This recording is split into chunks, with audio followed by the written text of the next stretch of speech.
No matter how you look at it, I like the look of this plan.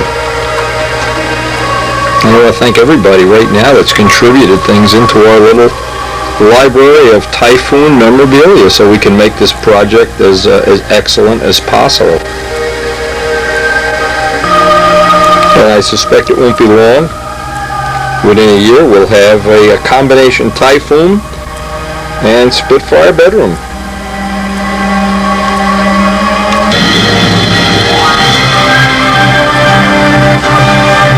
And now, without further ado, because I am really itching to get this project underway. Building time is so limited lately, but seems like we're moving along.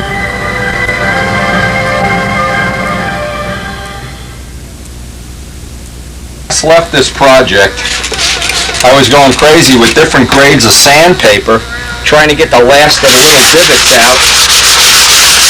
And what I was trying like heck to use water on the kitchen sink, and I realized, after doing that a while, I realized I'm just cheating myself. It was just taking me too long to do a panel.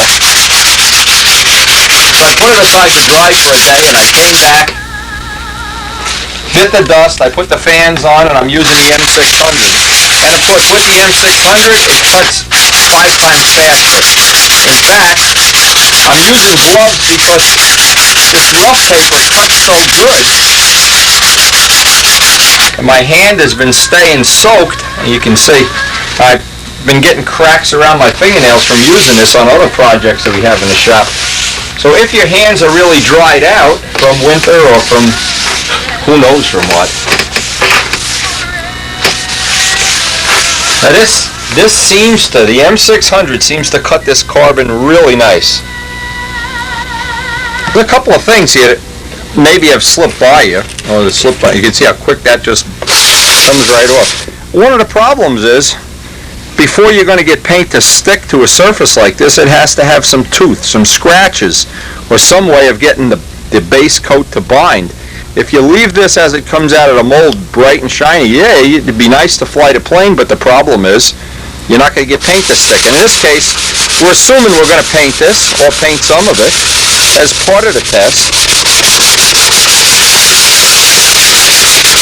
And what's amazing to me is how quickly, because we're really sanding here raw resin, we're in the top of this resin, what happens is, it doesn't take long, and you've got a measurable amount of material off the plane. Now, the other thing is, and I'm getting used to it, but it's very eerie in the first time you do this, is to get used to the idea that you can't damage it. It's pretty bulletproof.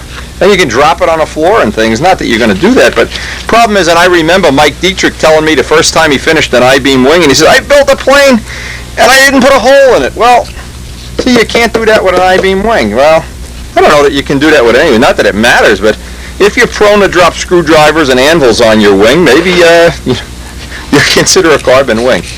But seriously, this soft block that does a little conforming, it has a tooth on one side. And this usually comes with a set of polywogs when you buy the polywog set. This seems like the most efficient way to dress off and get a tooth in that outer surface of the wing. And it really wasn't critical what sandpaper I was using, because they all cut right through, but how quickly the material comes off. The first time you do this, you feel like and I wanted to capture this on it, you feel like you're sanding balsa wood.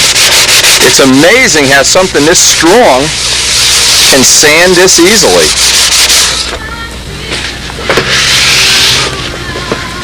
And I don't want to go any deeper then. I want to try to get most of these little moon craters out.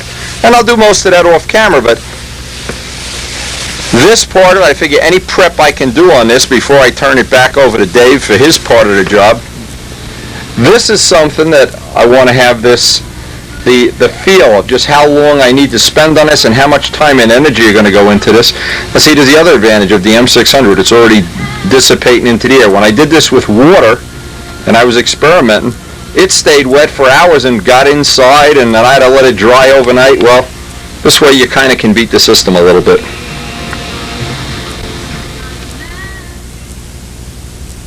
I want to to try to do is I try to trim this real even with, let me show this. Because it's like a foam wing, you have to maintain a 90 degree, unless you want to have raked off tips. So I'm trying to keep that relatively straight. Now I wanted to use a sanding block.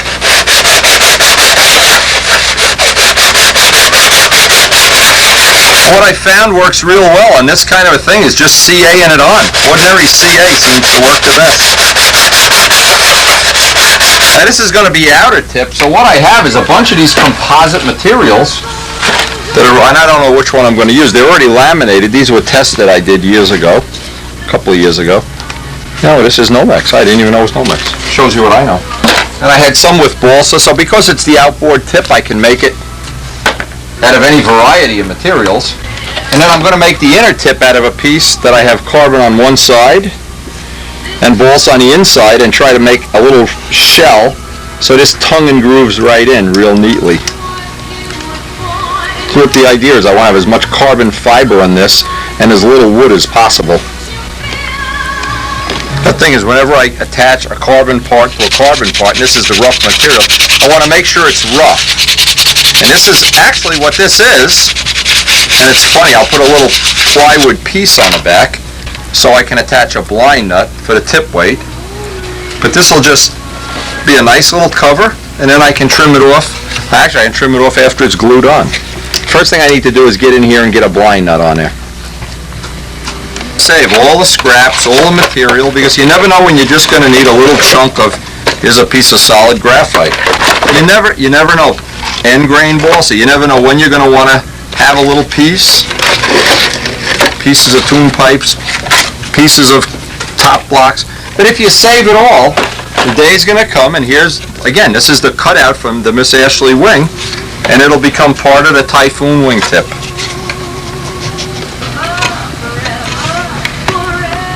I have the blind nut inside the fuselage, a little place he can put tip weight out here because it's a test plane.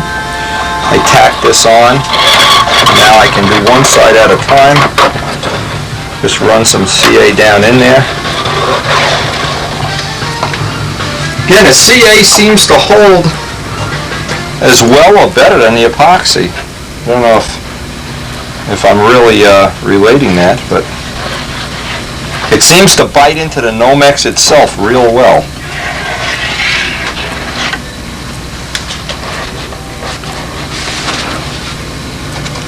Next step on this, once that glue sets up, I'll trim it off with a parting wheel, and that'll take care of it. I have the 440 bolt to put tip weight on.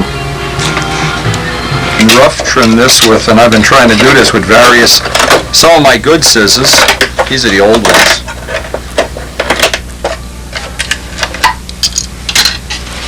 And the last little bit I'll get with a sanding drum.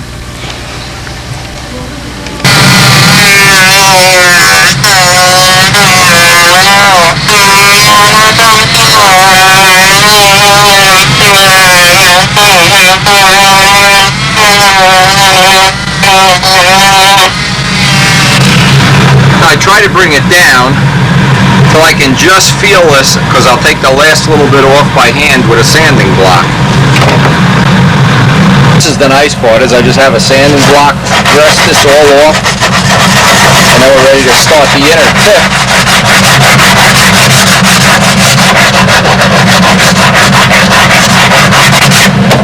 Now we're eventually going to have molds for carbon fiber tips, of course, for various planes, assuming this doesn't break in half on the first wing of a pull out.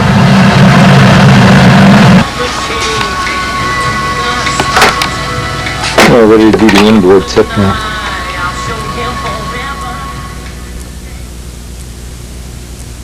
A little imprint of this. I'm going to take this out on the jigsaw, then take just enough out that this dovetails into the Nomex, and then I'll put the little holes on this side for the adjustable lead outs.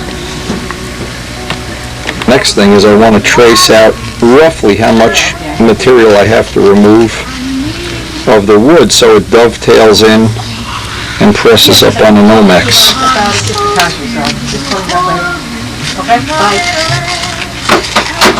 And this is just a rough estimate of how much material I have to remove from this. And by taking this off now, as this fits into the no mix, it should drop right in there. Cut the holes for the lead outs. I want to make sure that's going to snap in there like, voila. Again, a burr is the best way to cut these holes. Now, what I decided to do, I copied this setting right off of Miss Ashley, which is very similar. And if we need to move the lead outs further forward or back, it'll just be a question of drilling a hole and slicing that up after it's already installed. For right now, this will have no adjustable lead outs. Again, it's just a test model, and I want to get this in the air as quickly as possible. Now, before I glue this wingtip on, I want to make sure the lead outs don't slip back in there, and make sure there's no twist going up to the bell crank. Because if these slip back in, then I got to cut the wingtip off to get them out. So this tape will just hold us while we're gluing this on. And I'll tack it first.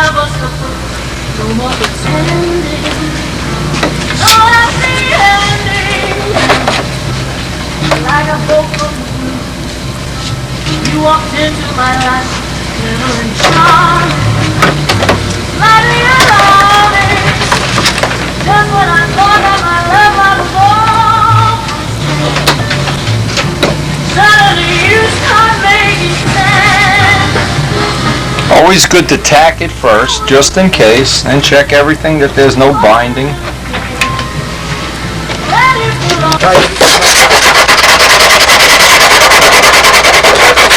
Real easy now. I'm dressing off this seam. Then I'm going to complete the lead outs with the loops and the little brass eyelets.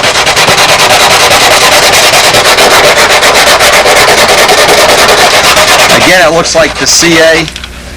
The joints on this sand right out, and they are very, very strong.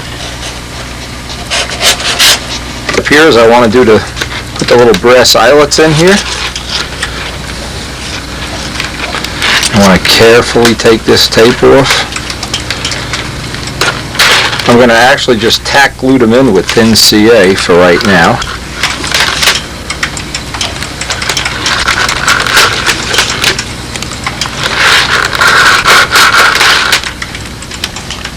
And these are kind of just a press fit in. May not even have to glue them in. And if we need to change it, we can do that with our little burr right at the field, in fact.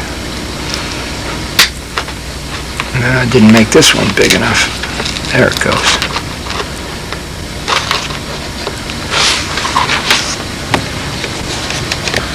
Okay, now I want to put the crimp on this the same way I do on the forked-in bell cranks. These are the same crimps, and they're aircraft grade. They go on with a crimping tool. These are the same ones we use on the other end of the bell crank. There's no reason to think this wouldn't be adequate. Now what I always try to do is, and this is, it gets to be a little bit of a nuisance. What I want to do is make sure that when I'm in somewhere around neutral, these are somewhere around even. So you can see we try to just estimate it, and that should be about the midpoint right about there. And I always like to leave these a little longer than necessary, just in case the time comes that, say, this were to fray, or somebody pinches it, or somebody steps on you can always make one more loop and still have enough wire left. Good idea to leave a little bit extra.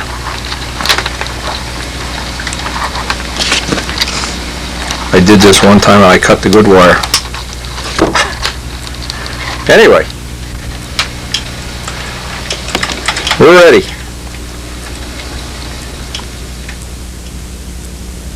The last thing I want to do tonight, I weighed this out, I'm mixing up some air epoxy light.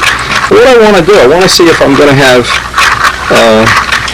a system or a technique for filling in, and there are some trailing edge floors. These are both pieces that if we were making a contest model, we probably wouldn't use them. But I want to see if this is going to be an appropriate way to fix them. Now, first thing, of course, is to get a good 2 minutes of stirring. And I'll do the rest of this off camera. I'll get this stirred for 2 minutes until I get the consistency of peanut butter. And I'm adding just a little bit of black epoxy dye so that the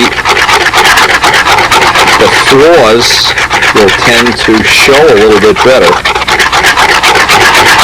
And this is really a test. When you're doing a test model, you can take this and see how this is going to work. I want just enough dye to change the color of the air epoxy light. And then I want to fix these little flawed areas. What I always try to do is these are the SIG trowels or something similar. I always try to put a feather edge on it before I'm going to use any of the material. The idea is just to give yourself a real nice thin razor edge. See, this is the reject area, you can see. And of course, I want to come up with some way of, because the material here is so expensive, I'd like not to ever have to throw any of it away. So what I've done, I cleaned this with air epoxy light. I cleaned it with M600. I'm just packing that little groove, using it almost like Bondo, but because this is so light, it's a whole lot better than Bondo, that's for sure, and a whole lot stronger. And I want to fill that area.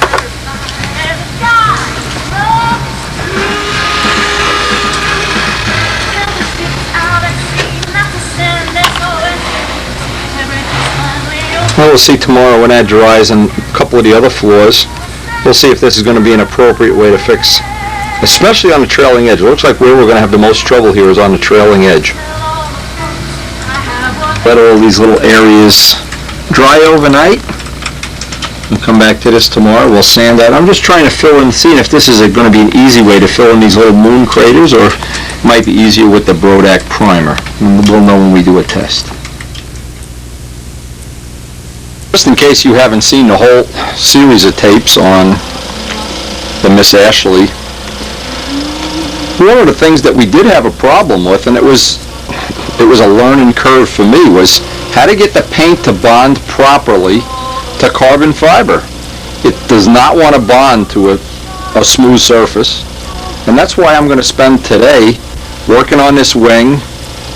The air epoxy light that we made with the black is already dry. But I want to see if that's going to be one of the good ways to get a bond and get little imperfections filled.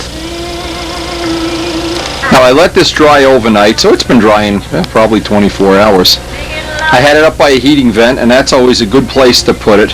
But I want to try various ways of sanding these imperfections out now. Now one of the ways, of course, and I just gave this a quick swish with the sanding block, usually I can see right away if something's going to sand down nicely. But in this case, because it's carbon fiber, we have the option of wet sanding it. See, now in this area here, we've already gone through into the fiber, and that's okay. Going into the fiber is perfectly okay. In this case, we just don't want to sand right through it, because we've over-engineered this by so much that if you could be here and feel the amount of strength in that wing. And I don't know that that's going to translate into a real usable thing we can take and put in the bank. But next thing is I want to try various different ways of sanding this out, dry, wet, just to see how this is going to sand out. Again, another thing that's happening is as the resin gets harder and harder, usually within a week that resin will just seem to sand a little easier. I think it gets harder as it ages that first week or so. And probably the newer of the two panels is probably going to be still a little bit on a new side, but the other panel should sand out like butter. Thing I tried to do, I just did a couple little rough, these are the spots, again they're all over, but I'm just trying to pick one spot in particular. This is dry. Problem with any dry sanding is, you're breathing in dust, and that's not a good thing with carbon fiber. So let's go up to one that's a little bit bigger, but you can see that's totally filled in the imperfection.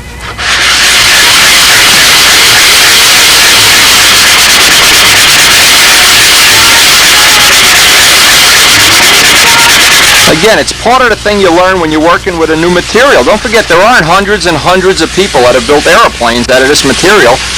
Like, you just can't call up a person and say, hey, how did you finish that? You know, a lot of times in other events, they don't publish what they know. They kind of let you figure it out yourself. Now, I don't know if that's an indication of how that's going to sand out. Let me get a paper towel. See, but this is the problem with dry sanding. Now, if we wanted to, we could take every one of these little dots and just run a little bit of that black air epoxy there. And you can see this is where we have to dress off the trailing edge here. Again, once we correct the mold and correct the way we're going to lay this up, I think we're going to get perfect trailing edges. It was only that other part that was a problem. But this is a significant thing. Prepping this for paint is a significant thing that has to be, it has to be right, because once we put paint on here, I don't want to have to put on paint, take it, put on, until I figure this out. I'd like it to go on the first shot. This was interesting too. Some of these little spots that I've been working on. This is the test for air epoxy light. And whether it has dye in it or no dye, it feathers beautifully. There's the little spot. Let's see if you can get this. And that material is so light that it's not a problem if we're going to use a little bit of it to fill in little imperfections. It probably actually would be lighter than the carbon itself.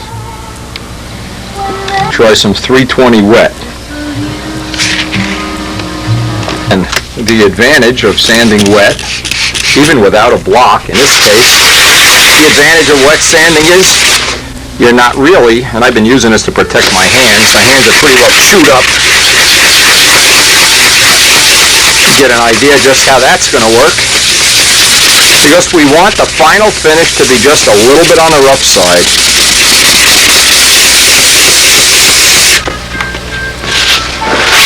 No idea how much effort would go into that.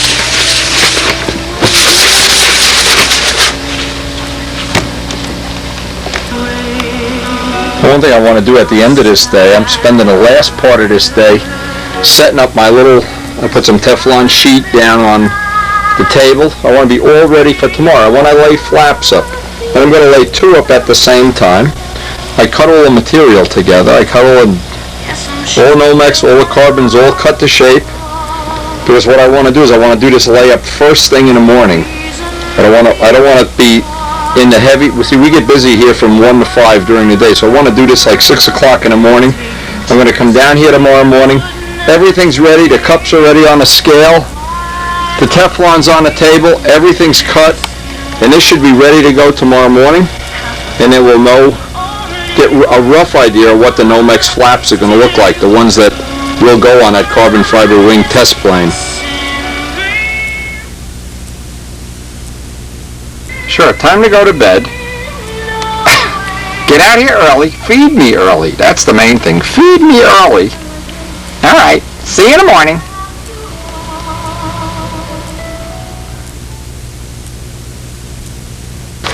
Now, I get up real early this morning to lay up these flaps, and what I hear coming from his cage is, the early bird gets the Nomex flaps. All right, we're going to lay up our Nomex flaps today for a test. This is just going to be a test. Since we're going to do this layup with EPON 862, I'm sorry, I thought I'd put this little tip on the video. And what's funny, I called Shell Oil yesterday, their tech rep, and usually I get a guy that's a boat salesman or something. And I get a guy that's a modeler, Gary in Tech, at their 800 number. We chat for about an hour and a half, and he's telling me a lot of tricks to use with this EPON 862. Now, we want to use this for other applications too, but there's also another chemical that you can blend into the resin to make it a lower viscosity. So I have to order some of that from Miller Stevenson. But in the meantime, what I want to do is I want to make this a test palette. I want to get something drying up here. And so I'm going to use the resin without the additive that he suggested, just in the normal mix ratio. And the EPON, the 862, this is what Wayne uses to make the carbon fiber tanks, Wayne Triven, of course. And so we're hoping to build on that technology, and I hope one of the things is out of this this experiment that we're going to run today, we'll have a rough idea of what these Nomex flaps are going to weigh once they're completely laid up and once I have the edges and everything on them. As with any of the resins, anytime I think I have this mixed totally, mix it another 2 minutes nice and slow so I don't ingest any air in here.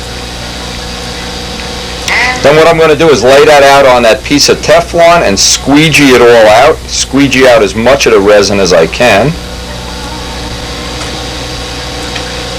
Now I know other people are working on Nomex flaps. John Grigsby and Frank Williams both were interested, so I hope eventually one of us will figure out how to make a usable Nomex flap, and I'm pretty sure that's going to happen. The thing I was going to do is try this method of squeegeeing out the resin, which is nothing high-tech here.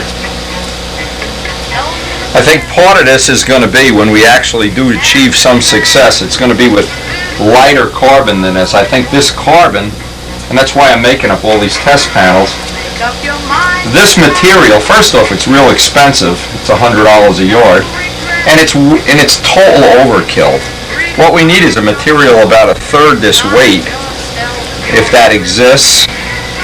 And again, we're still trying to find that material.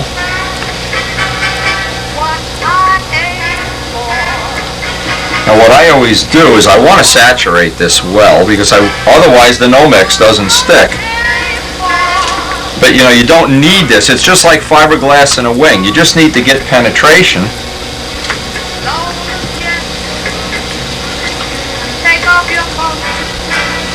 And we're actually making two flaps at once here. But once that resin is laid out like that, I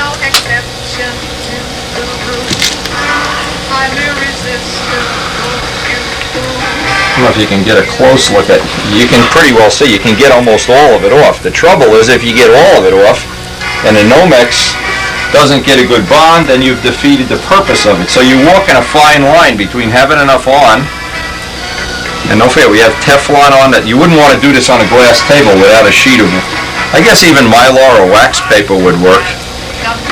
Or in a worst of all worlds, a real economy way to do it would be to just put PVA down on a glass table.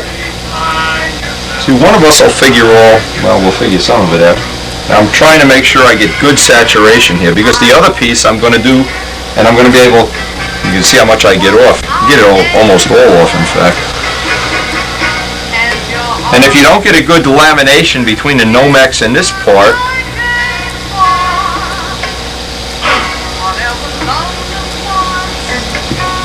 and I realize I'm probably not going to be able to use that Nomex in the form that I originally thought I was in the back of the fuselage, but that's really not going to be a major handicap. It's going to be a minor setback. Okay, once that's done, now I need to get the Nomex. You can see I've got, well, a major amount of it off anyway. Well, what I'm trying to do is, I have the Nomex down here, is just to press it down into shape to see if I'm going to get enough resin on there. In a way I'll tell.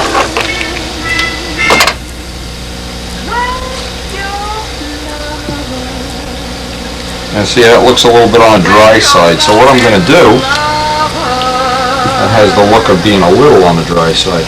And what it means, I've probably taken too much resin off. I'll take a little bit of this resin and just paint it onto the Teflon part of the table. Put it on my roller. And this was a trick I learned from Dennis Choate. This was really his idea. The roller rolls that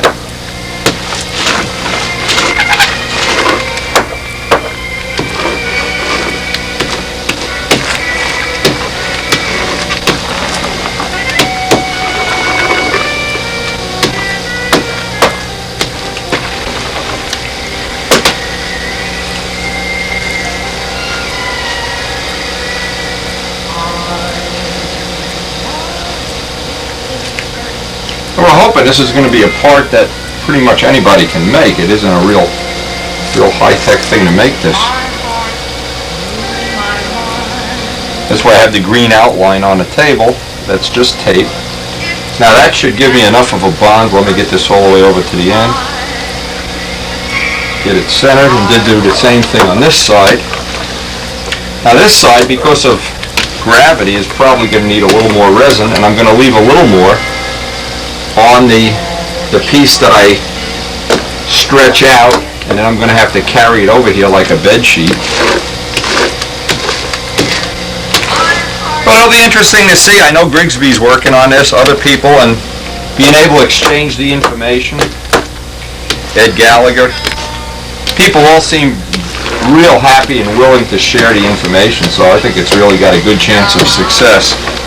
I think the only thing that would be a problem is if somebody comes up with a great discovery and then decides they don't want to share it, then we'll steal it anyway. So, okay, that's on there. Now, the last thing, get my other piece of cloth, totally saturated. We're going to trowel it out, get the rest of that off. I wound up putting a hole in one of the gloves, and I wanted to switch gloves. Figured this would be a good time to get some close-ups. Some close-ups of getting how much resin is on the Nomex, how much resin is on the carbon fiber. Once that's all troweled off, I'm going to lay that on, put another sheet of Teflon on top, and a piece of glass. Thank Bill Hummel, who's donated some of his old supply of rubber gloves to our cause. I'm amazed at how many rubber gloves you use in the course of doing this. Here we go. Get this. This is a constant, by the way, this happens over and over. If there's a thread of carbon hanging off, the carbon doesn't break. The problem is it just laminates, sticks. And I wish I had a better cure for that. The cure is probably to tape the edges somehow.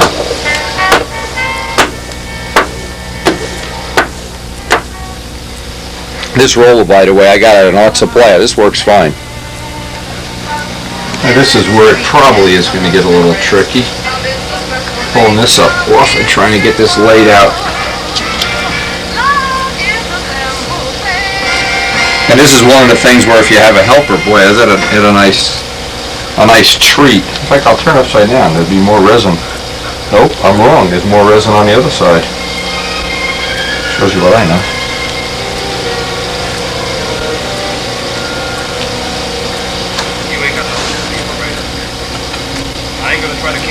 Now let's get this piece out of here. Do you believe this? UPS! Another thing, a good point. Every time that doorbell rings and you lose 5 minutes or 2 minutes or whatever, it's not a good thing when you're working like this. Now let me get a piece of we have the Teflon. This is the sheet, the 2 mil Teflon. Whoa.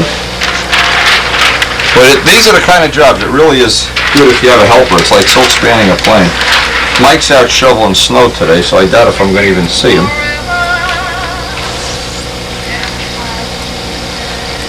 Okay, now.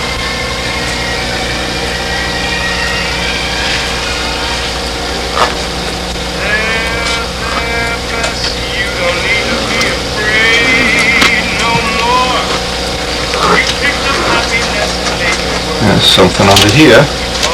Probably a thread, yes. Oh no, a little defect in the Nomex there.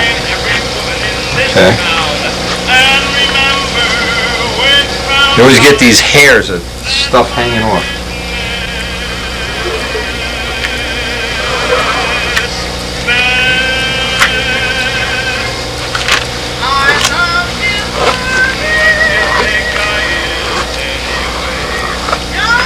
Now, it looks like we're getting a pretty good bond here, but I can't really tell. This is dirty now. I gotta clean this. Usually clean this with alcohol. By the way, if you were thinking of doing something like this without rubber gloves, in your wildest dream, don't even think about it. You'll be about 5 minutes into it and you'll be thinking, oh my God, what a mess. Now, what I do is when I get the majority of it off, a little isopropyl alcohol.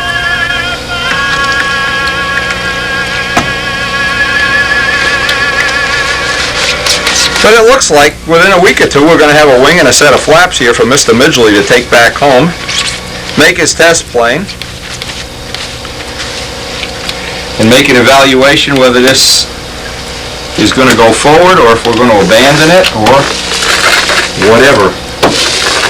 The roller really does get the last, hopefully, the last little bit of resin pressed down onto the Nomex, down through the cloth. Once we get this done, now the final step will be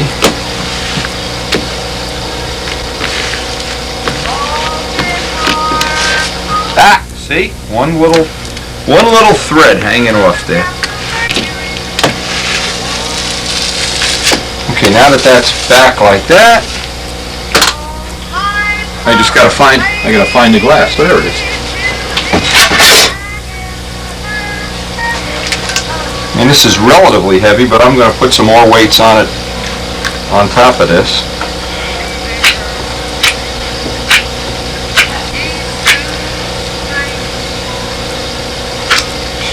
Now, I thought of another thing, and maybe I am going to try this. Since we're on Teflon here, that looks like we got a pretty good contact. I was thinking of another idea. Trouble is, sometimes I think of these ideas if it's too late to do it. I'm going to try it anyway. I'm going to pull the glass off. See, this is the thing, these are test parts, so don't have to worry very much. I had another idea that might be worth trying. Because what we're looking for is to press down every little cell of Nomex. That's a critical thing. This is a little bit off here. But since the part's about an inch oversized, it won't really matter. And I wouldn't want anybody to go and spend all the money for the Nomex and for the money for the cloth, and then because of one little thing that isn't right, maybe not have as good a part as they could. Now this was my idea. I'm going to take some paper towels here. Because the paper towels will act like a sponge to spread the load out. Let's see. Actually, a piece of eighth inch foam would probably be good. One even amount, of course.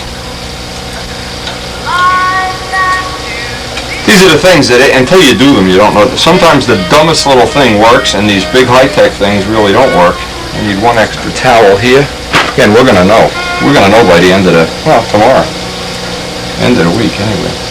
Now to put the glass down. You know, the reason for that is if there's any little variation, that'll spread the contact path out.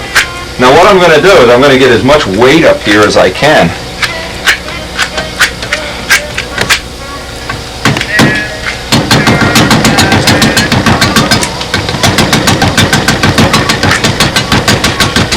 Just going to stack weight up on this. And another thing, another good trick, as soon as you're done with one of these, get the alcohol rag out before you even take the gloves off and clean up the mess. Amazing how messy. See, I know I'll get better, but it's amazing early on how messy this gets. Never try to clean the brush or the cup or anything. Whatever's left over is basically going in a dumpster. Another thing, I always take the extra resins, and this is because of Karen, I always get them outside, put them in a garbage can, get all rubber gloves in the garbage. So once I'm done with a layup, and this is what's nice now, it's still early in the day, because we've got a nice early start. Now, this can be dry and I don't lose a normal day from the production of, other things in the shop, answering the phone, painting airplanes, or whatever. Clean up the tools. Tomorrow we're going to find out if this has any potential or not. That's another thing is all this stuff, the brush, the cup, right outside as soon as possible. Yeah, that's about as much weight as we can get up there without taking a chance of crushing the glass. We'll come back to this tomorrow and we'll find out if we have a usable part or not.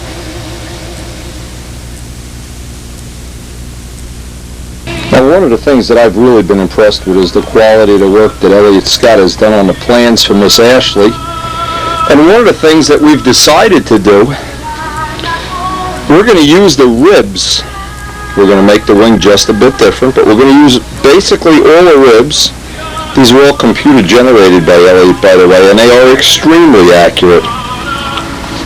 And one of the reasons that I like to do this is by keeping an airfoil a constant, a design evolves that just gets better and better and better and better. And if you go back and you try to reinvent everything every time you build a plane, I don't know that you really win on that. Now we know that the wing from last year's plane was just totally perfect. That was the lightest, best, straightest wing I had ever built. So we're going to try to build on that now with a couple of new techniques, a couple of new things that are going to be just a little bit different. And because we have the model right in the shop, we can take dimensions from it. Now because it's a Typhoon, we're going to change a little bit, like the flap shape and the tip shape, the gear spacing, some of the other minor things that go along with it. But one thing we're not going to change is the airfoil. And that airfoil basically is very similar if you go back to this plane. Actually, if you go to any of the planes we've built over the years, including this one right here, they all have, the one thing they all have is a very similar airfoil. I don't really know who gets the credit for it. Big Jim was one of the ones that made me the original set of templates, and I've scaled them up, scaled them down, changed the area at the tip, changed the flap. I've gone back and forth 100 times. It has a tremendous taper in the flaps. It's kind of a midpoint one. Had straight flaps. Now the only problem is, this is a Typhoon, of course. On a Miss Ashley, this was appropriate because that's how the real wing kind of looked. But we're gonna change that part of it for sure. And of course, we have to make the rounded semi-scale wingtips. But the first thing we need to do is sit down and make up a set of ribs. And that's, once you have the plans, that's real easy to do. Before we go any further, I'd like to thank especially Bob Dixon, who contributed his rib making method. But there's a logic to this. Now, if we go back and reinvent the ribs and reinvent all the cutouts, reinvent the rod holes, we're going to use up a lot of hours.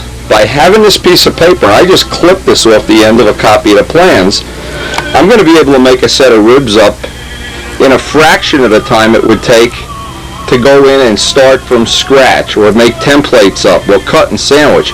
And because these are very accurate, well, two things are going to happen.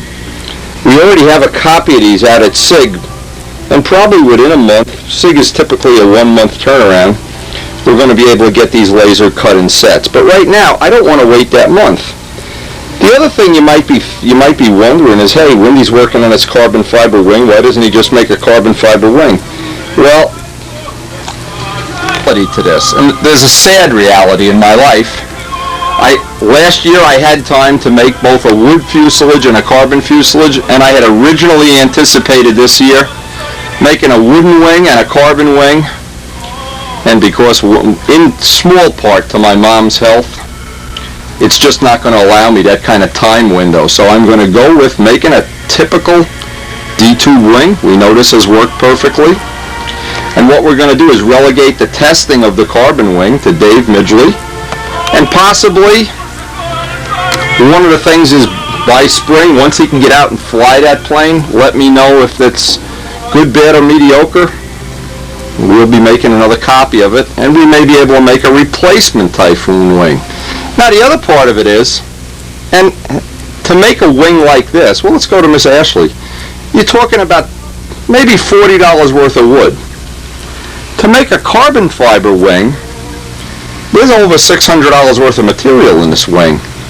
So even though it may in some ways be a good experimental piece, and we don't know that yet, the problem with all of this is we don't have unlimited money. And by the time we finance the rest of this project, one of the things we're not going to be able to do right now, realistically, is come up with another $600 for the material to make another wing.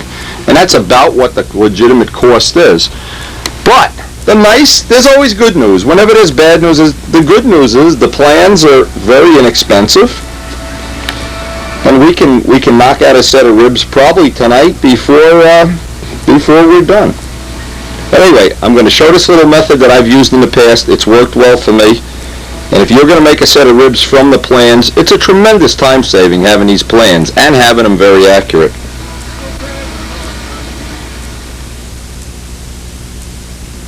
I want to suggest you get is one of these XL hobby pads, and these are great for cutting. You don't wear out 1,000 blades cutting up your ribs.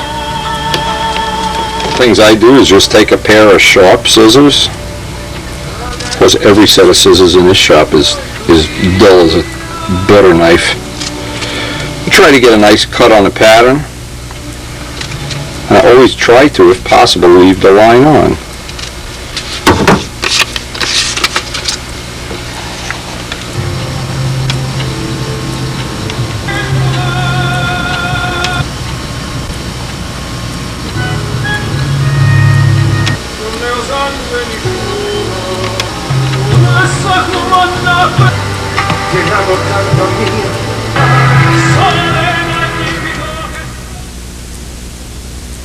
We actually cut ribs. I wanted to make a couple of notations.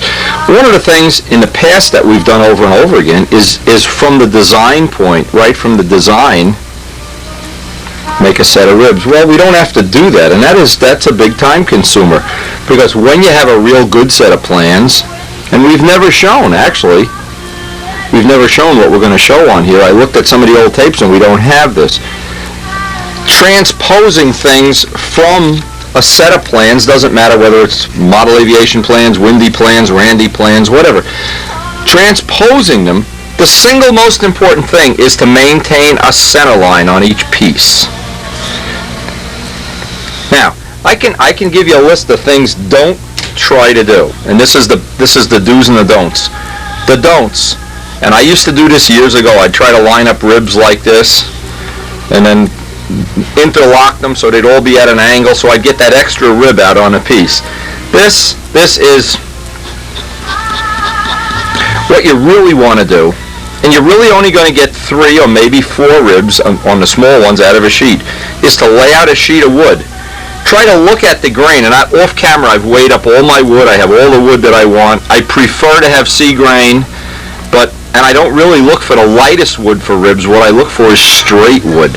Absolutely, I want to see the grain going right down the middle, and even better, best of all, if you can see sea grain where it's got the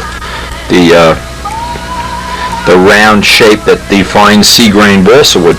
But the thing is, I always want to do is draw a center line right down the middle of the wood, and from that center line, lay out the ribs. If you can somehow get that extra one in, but you want them on center with the grain, this is what you don't want to have.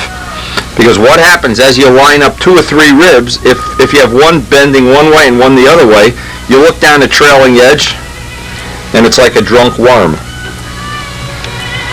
I need accuracy when I cut ribs, and keep in mind it's on another tape. That Bob Dixon thing was excellent. That's a good way to do it, but there's always other ways, and you pick a way that you're comfortable with.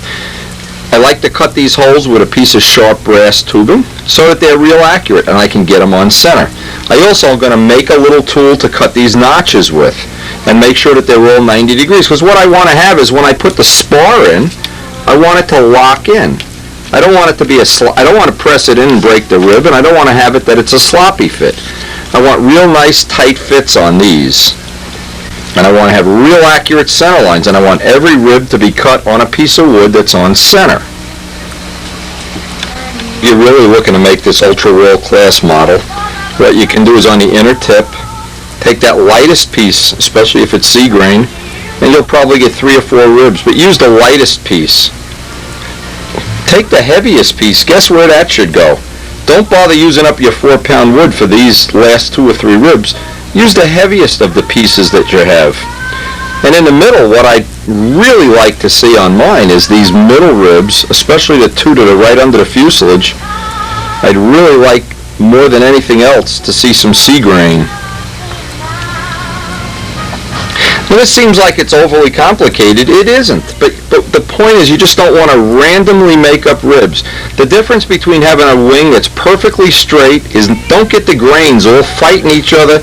Don't get loose, sloppy fits on the spars. When you get this spar fit and it's too far forward, one it's too far back, and that spar goes through here like a snake. That way, as soon as you take the rods out, usually when I take the rods out, you could put them right back in. There's nothing changes at all. So this is just a few little ideas before, and I'm going to show several different ways in the past that I've cut ribs so that you can pick the one that you kind of like the best.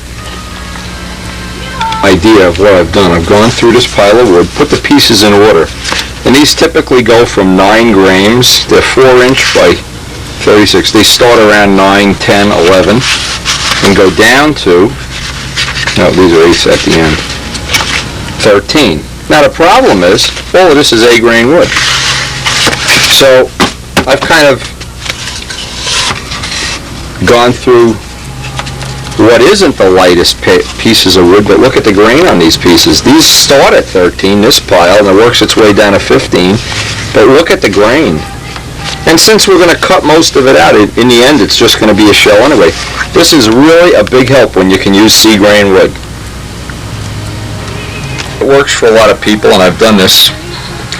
This is real good if you're going to do you want to lay out your ribs first, which is what I want to do since I really don't want to waste any wood. Notice what I didn't do is have them going on angles like this. So I know I may get one extra rib out of it by doing it this way. I put 2 center lines on here, put some rubber cement, and now I can lay out in various ways, because it's rubber cement, you can just peel it up. I can lay out the various ways and places I want my ribs on this. Now also, I'm going to move the landing gear just a little bit in to make it a little more scale-like to a Typhoon. A Typhoon, the gear are not way out in the wing like they are on a P-51. Now see, a lot of times if you're really creative, and I'm not, you can lay out that center line, and that is the key thing, is the center line. This gives you a lot of choices. And now you can get one, say right here, and this is what I want to show you. You can get a smaller rib. Well, let's see, I'd like to keep them in order, but if 5 doesn't fit, well, you can always be real creative. Now, because it's rubber cement, if it's wrong, you can pick it up and move it. But you could also do the same thing with contact cement, but then it's more difficult to get the part off. Now, what I do, if you want to speed this up, you can just hit this with a hairdryer. Let this piece dry, and I'll go over to the cutting pad. That holds it in place. Now when I did the Nobler, you can also use a rib and put pins in it. That'll work. But this is a nice convenient way, and it gives you a lot of chances. You don't get the part. Remember the old days, and I could remember building a roughie or something, and I had the plans. I'd get down here in a parted move, and I'd have 2 ribs. When the plane was done, it looked like a pretzel. But this is a nice way to do it. Now I'll just let this dry a minute or 2, and I'll go get the cutting pad, and I can just turn right around it.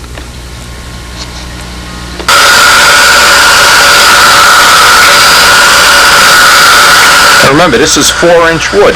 Actually, if you figure it out, it's more efficient to use 4-inch wood, because if you're using 3-inch wood, you're very seldom going to get the 4th rib, and for 1 inch more wood, you really get 5, but all those center lines follow true.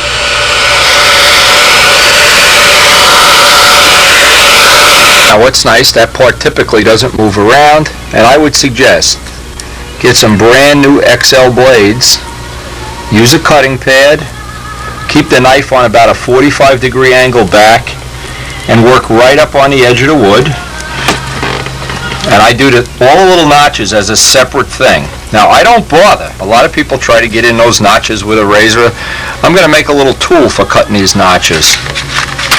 And now, what that guarantees me is I have some chance that this is accurate. And you can see anytime I want, I just wanted to show this, you can just pull this off. If you use contact cement right now, you've got to heat it with a hairdryer, or in a worst case scenario, you can put it in the microwave and it loosen up the contact cement. But now, I just want to show this because I'm going to cut the rest of the ribs off camera. Just by rubbing your hand on here, and you don't even need any alcohol or anything, you're right down to bare wood again, and you've got a perfect center line. So that's one of the ways that'll work real well for you. Now what happened is, I can get, because I've laid them out pretty carefully, I get 2.5 sheets, two and 2/3 sheets of wood, which means we'll probably make this whole thing for about $10 worth of wood, which is pretty good. But I wanted to show this. Now, I'm not cutting out any of the little notches at this time, but you pretty much can do this as you go along. You can see they're in real nice. Keep the center lines on. And this is what having a good set of plans. And it doesn't matter if you're making any design. If you're working from plans, you've got to cut ribs. Unless they're laser cut. And maybe by the time you have this video or a little later, these exact ribs, the Miss Ashley ribs, will be available, laser cut. Coming soon. While all the parts are still on, the paper is still attached, I like to check them and I can see, if something's radically wrong here. Doesn't look like anything's wrong with these. A nice job by Elliot on making an accurate set of plans. Now I want to cut out, next thing is the little notches. I want to make up the tool for those notches. The real low-tech way to make the tool. Here's the spars that we're going to use. They're 1/4 inch square balsa. And what we want to do is make perfect notches every time. And what I'm going to do, I'm going to take a little bit of material off of one side, and that amount is going to be the thickness of the razor blade, which is almost negligible. But what I'm going to do is just sand both sides of this off and make myself a little tool. Take about 5 minutes, and every one of those notches will be perfect. Now, if I make the notches in there too big, I take one razor blade off, dress some more off. But I want to have pressed notches. And this is really the only way I know of to do it without having a special machine tool made. Everybody can figure out what this is. I took 2 pieces of ordinary 1/4 inch, since I'm going to throw a piece away. Now, if you make them and they're too tight that you're squishing the wood, you just put a slit in here with a blade and put some hot stuff in there. I put the tape on here just so my hands don't get any more beat up than they are. But the test is always, you take a piece, knock that piece out, and then what I like to do, let me get a piece of my 1/4 inch square that I'm going to use for the spars. That didn't come out all the way, but doesn't really matter. What I want is a press fit. When I jig the wing up, I want to be able to hold that. See my other hand? It's like magic, I'm holding it. But I want that tight fit. And I found that, you can see how many I did before I got it right. I made it thicker, thinner, thicker. But once it's done, mark it that it's the notching tool. And for the rest of your life, when you wear this end of the blade out, just use the back end. You can use the tool both ways. But right now, that pretty much can make some real quick, and they're real nice. And that's one of the nicer tricks for doing the ribs. A lot of these little gizmos, you don't throw this away when you're done making your first roughie or whatever. You save it. And I put it in a bag with all my rib making tools. Now, just as an example, I still have the paper on. I haven't cut any of the notches out. I do this one step at a time.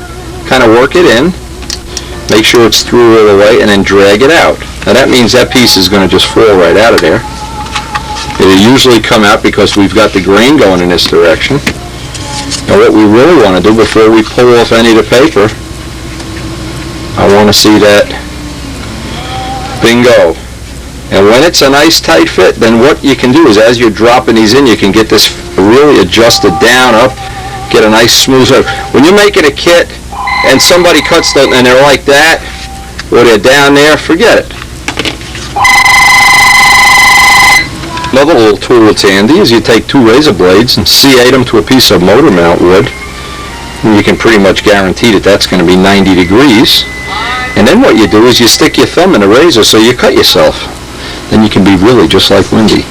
Now I'm trying to do this through a lens cap, so I hope I don't cut my finger, but you can kind of line that up on center. Just press it, and you've got your little notch in the front. And in theory, it should be pretty much 90 degrees. All these little tools, you can invent your own tools. I mean, the trick here is they're all real low budget, and they all work. If you work in a machine shop, you could machine this out of titanium or something. But what's real nice, razors work glued right to wood. You know how to cut notches and how to cut your finger all at the same time. Anyway, that is a real handy way, and this makes it all very quick and very accurate, having these two little tools at your disposal. Always the test. When you put this in, let me just, if the part is like that, or if it's like that, it's a problem, because what happens, you can see it throws the center line off, and we want to continue that center line. This point is going to be the center line when we line up and jig up the ring.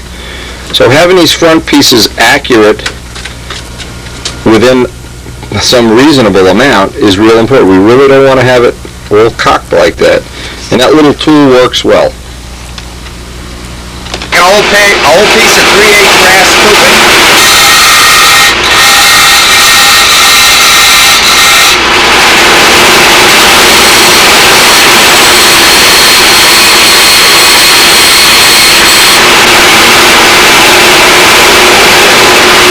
Turn it into a cutting edge. I'll get in there with a knife and I'll flare that out to 3/8 of an inch. What you need is a blade here.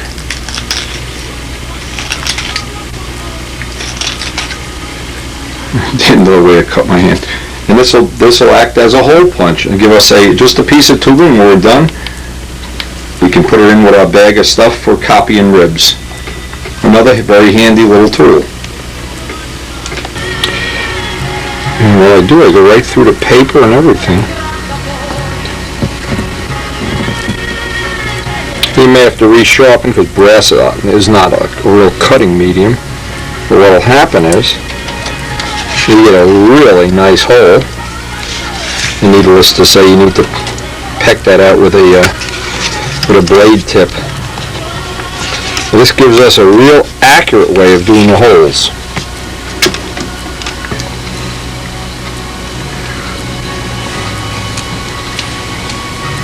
Again, a wonderful thing about modeling, the challenging thing, is there's so many good ways to do things and to get them really accurate. Now notice, we still haven't taken the paper off the original set of ribs. It's still glued right in place. When we're all done cutting out all these holes, and we'll just take the paper off and we can reuse it on the next set of ribs. And the test is, do you have a nice tight fit on the rod? And these are the 3/8 stainless rods that we're going to use, a nice press fit. The last step on each set of ribs, the last cutting step at least, is just tracing around. Now I always have to remember, the next time I put these ribs, the second time actually that I use them, the paper part, they'll have these holes in them, and that makes them a little less stable, just a little bit. That's why it's always good to be real careful and then save the patterns too. But that's certainly, I mean, the rest is pretty self-explanatory. We're going to cut the rest of the holes in the ribs, and before this session is over, we'll have a half set, and probably tomorrow we'll finish the second set. Now, sometimes when you go, if you leave this on overnight especially, it can be a pain to get it off. Well, this is a John Brodak set, by the way. Take a hairdryer, warm it up,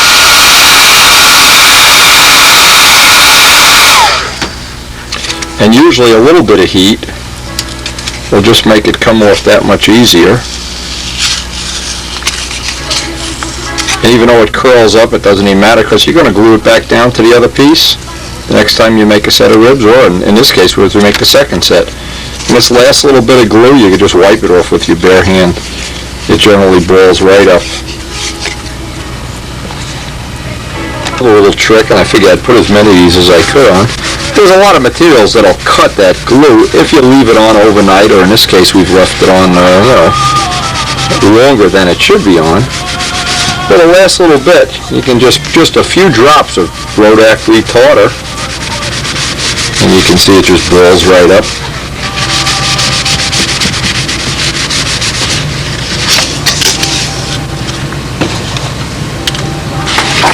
And this has plenty of uses in the real world, but boy, it really cuts rubber cement.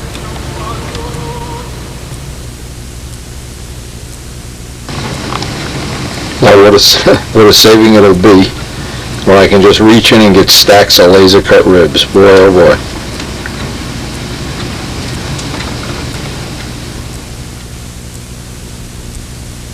What I do too is I mark each set separately.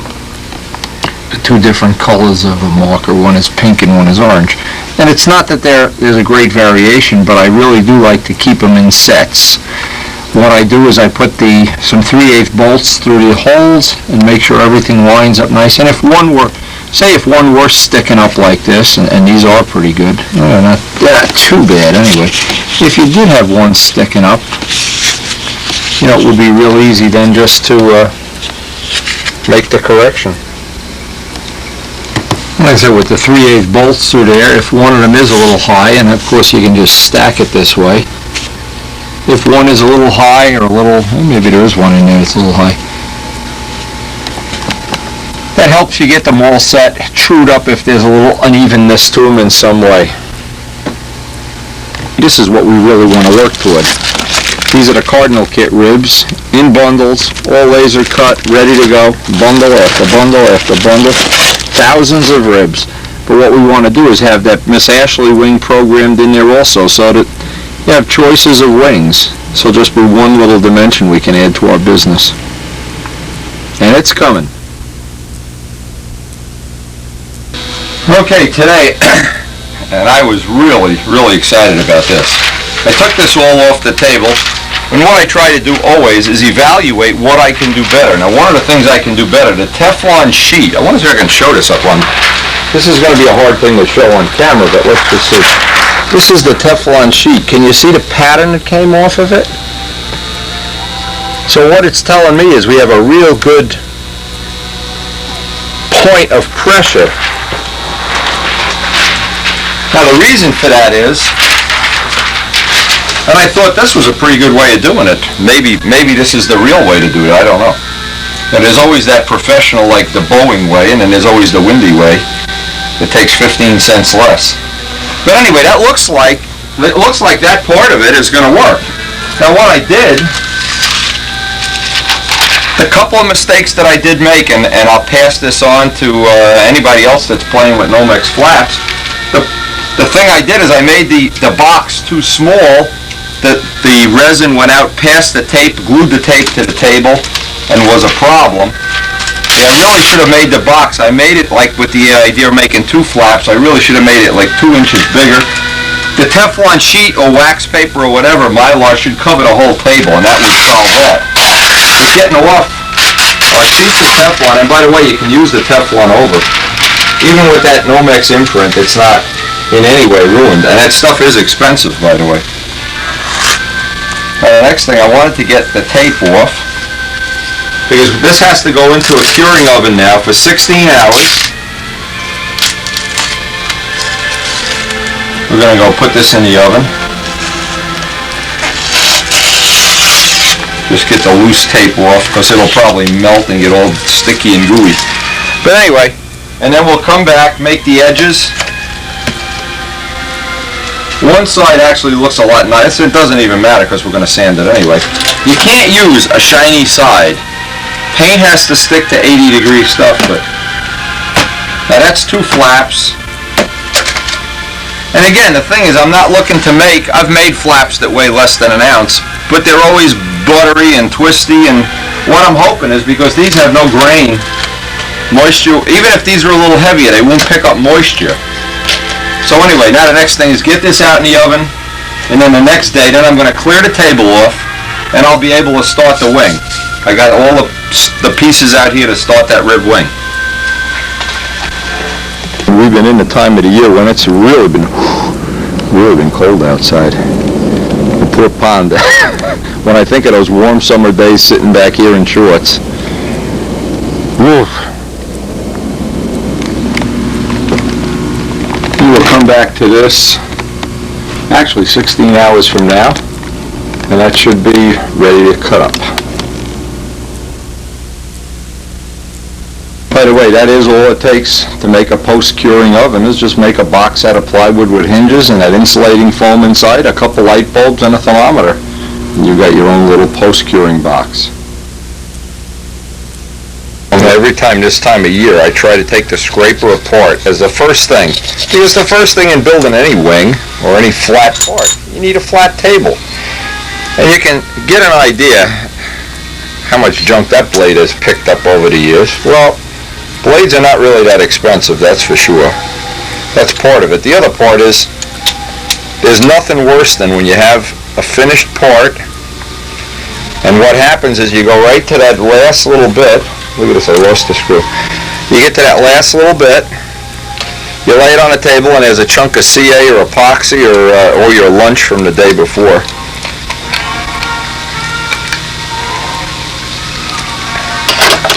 Anyway, the reason I'm showing this is many times I've ruined a good part.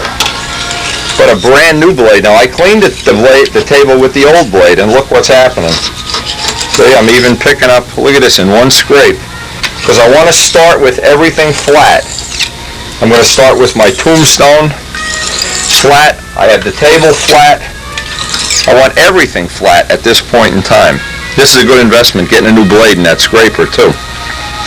That's one of the best tools I know of.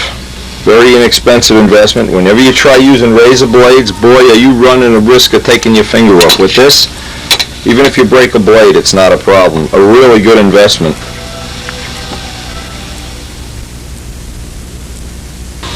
Now, as we're going into this wing project, and one of the things I wanted to do is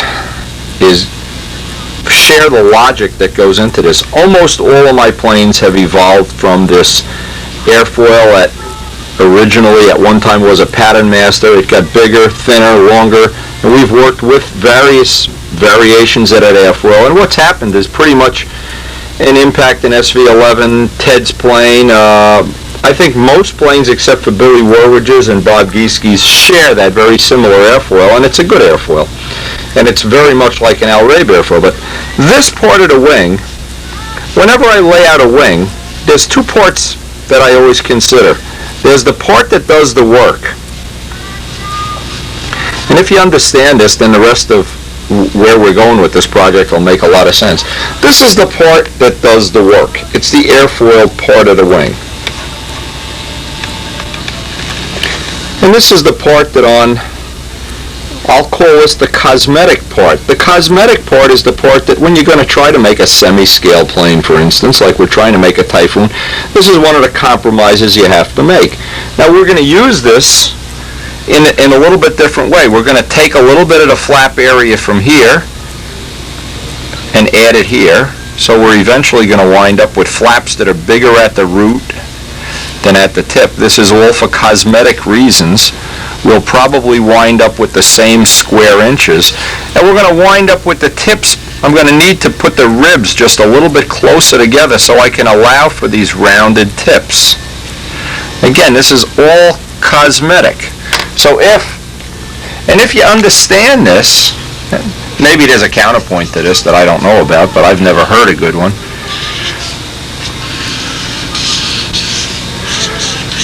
The two parts of a wing, as long as you have the right amount of square inches here, and that is a very predictable number. What happens with flaps is we've made them 3 inches at the root, 2 inches at the tip, and that's, by the way, a Brodak Profile Cardinal. I believe an Impact and Kaz's plane are exactly the same. We've made them 3.5 to 1.5, but look what happens. The square inches are exactly the same, except you have more of the area at the root. And then you get more of the taper in the wing, which looks more semi-scale. So this is the direction that we're going in with this plane. Also the tips. I prefer that the whole span of the plane, the total span, and this is a personal choice thing, not be more than 62 inches. I'd like it to be 62 inches. So when I've laid out all these ribs on Miss Ashley, it only had 1.5 inch tips. So I'm going to need to allow for 3-inch tips now. So what's going to happen, the ribs are going to be about 1/16 of an inch closer together. Because I don't want to distort that part of it. I like the part of the wing that does the work. I like keeping this exactly the way it is. But the cosmetic part is going to hopefully change a plane that was Miss Ashley in the way it worked into a cosmetic variant that'll become the Typhoon. Again, if you look at the original Miss Ashley, what happens, the gear are very far apart relative to a Typhoon. So we're going to be moving the gear in one rib on each side. And of course I'll make that adjustment to the ribs and to the doublers that go on the ribs. Now you can see the front view, the gear are much, and of course we're not going to have a dihedral wing here. But hey, let me just mention something. Kurt Molinex is going to be making a, don't know if I've even announced this yet, a Corsair with the scale dihedral. I'm going to be making a custom tuned pipe from him. I'm excited about that. That should be a really wild plane. And Kurt, of course, is one of the premier builders, so it'll be real interesting to see that, if he gets that working. Lots of semi-scale stuff happening. Anyway, my point is the gear are closer together than a Miss Ashley would be. So moving them in one rib on each side, I think, is just going to give us what we want. Just try to get some idea. And the plane has relatively large wheels, which I think when we do make the landing gear, we're going to make the provision for using kind of scale. I guess they'll be 2.5-inch wheels. Anyway, you can see here's the two things I'm trying to accomplish with the extra flap taper and with the rounded, kind of a nobler looking wingtip. And I haven't made that pattern yet, but I will make it out of a 3-inch block. I don't want to turn it into a Spitfire either. There may be some compromise here, but it's almost a constant curve. And by having the flaps with more taper than Miss Ashley, that's going to give us even more look. And by the way, one of the things I've really been thinking about doing is, like the Seaflyer, putting on some kind of a removable cannons. And luckily we have plenty of, when it comes time to do the ink lining on this, plenty of little diagrams showing how the actual ink lining was. Not ink lining, the panel lining. And of course the last thing to complete, the part I always love about these projects is researching out the paint jobs, and there are always so many ones that even I didn't know existed. I mean, I spend a lot of my life researching out World War II fighters, and there's some things on here that are always new to me. So without further ado, let's get working on those ribs. The things a lot of people, when they go to make a wing, doesn't matter if it's a carbon fiber wing or a built-up wing, they don't do what I call the kit concept. The kit concept is I try to prefab as many parts as possible. In other words, once I set up the jig, I want to get into the jig and get out of the jig as quickly as possible. I don't want it to sit there for a year. So I try to do these things ahead of time, make the ribs. Ahead of time, before I even lay out a rib, I want to make out the gear block parts. Making this ahead of time really gets you on the right track. Make those little rib reinforcement parts ahead of time. Because if I wait to the last minute, it just adds time to the time the wing will be in the jig. Of course, I have control systems already pre-made. I have hundreds of them in the shop, so that's one of the things I really always have. But some people, here's the point I'm making. They get to the point of building a wing, they do this, do that, and they say, oh, today I need the belt crank. Oh, call Lindy. Now, by the time it gets shipped there, 2 or 3 days, what happens is you can't work on a wing until you put the belt crank in. So these are all things it's nice to have. You can do this kind of in your spare time. And if you weigh all you would ahead of time, it just means once you actually get started on a wing, you can just cruise right through it. You don't want to be in the middle of doing a wing and say, gee, I need a piece of 16 sheet. Let me go weigh 100 pieces. In my case, because this is a new design, I want to make templates for everything. We already have templates for all the ribs, but what I want to have, when I'm finished with this, I want to have templates for the wingtips and the flaps, so that the plans for the Typhoon will be as complete as they possibly can be. The thing, if you're working off a table, you want to level a table. And the way you level a table, let's assume this is the table, and you really shouldn't have the table any bigger than the surface you need, is take a piece of tight string and go corner to corner. And if the string, let's see, if the table had a bow in it, what would happen is, it would be, you could slide a piece of paper or some object in the middle. If the table is bowed this way, what will happen is you need to pick up one corner of the string to see which side is high. This is a good way. Then I would go in this dimension, this, and kind of, there's another choice that we have even now. We have the laser. We can check with our laser that our whole building surface is totally true. And that laser is the one we bought from Tower Hydro. If you're going to start building a wing, and you get all this done ahead of time, which we're going to try to do this today, because maybe tomorrow I'll actually physically start building a wing. I like to start early, and I like to do as much of it as I can in one day. I don't like distractions, and in the middle of it I run out of wood and run out of glue and, whatever. Fish jumps out of the tank and a bird flies out the... I like to really concentrate when I'm doing a wing. For lack of a better word, this is the kit concept, and it'll work no matter what you're doing. Make the ribs ahead of time. Make up the gear blocks if it's appropriate for that design. Make the rib reinforcements, and we'll do this as the next thing. Make sure you have a control system ready to go. Weigh all your wood ahead of time. Put the best wood into the plane. Save the extra wood for making tables. Make sure your table is level, or even better, pick up a laser. Check it with the laser. Make sure it doesn't have a bow one way or the other. In our case, because we're going to be building off a tombstone, the laser will be fine. Once that's all ready, we're ready to build a wing. The first thing I want to do, I want the grain in the first piece of the gear block to be going. See, there's a primary grain. Two of the grains go in this direction, one goes here. Well, I want the grain in this direction for the gear blocks, and I want to I'll lay out both gear blocks at the same time. I make them 1 inch by 2 inches, so I can cut them both at the same time out of a piece of SIG light ply, and I always use up scrap on this kind of a job. I just laid out the two parts, and I'm going to make them 3/4 instead of 1 inch because of the way I want the gear to sit in the wing. I used to make these a little bit wider. We're going to try to make some narrow ones. Now the next thing I need to do is actually physically get a piece of wire on here and some 1/8 inch end grain balsa. Even if you don't have a helper, I'll show you a nice tricky little way to make up these gear blocks, because we're making them both at once. And normally I have Mike here, or somebody, or Peeps. A piece of tape will hold this down. I like to hold it roughly in the middle.